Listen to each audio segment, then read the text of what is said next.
Femeia. Un vis frumos ești tu, femeie, un trandafir miraculos, și cu spin și fără spin, tu ai tot ce e frumos.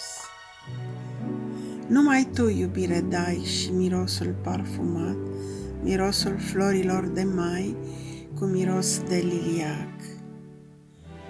Ești un crin, o floare albă, cu miros provocator, ești și la leaua dulce, floarea primăverilor.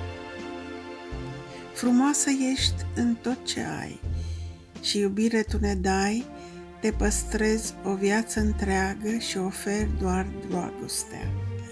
Ai legat buchet de flori, fiecare în rândul lor, roșu, galben și albastru, ai legat un tricolor.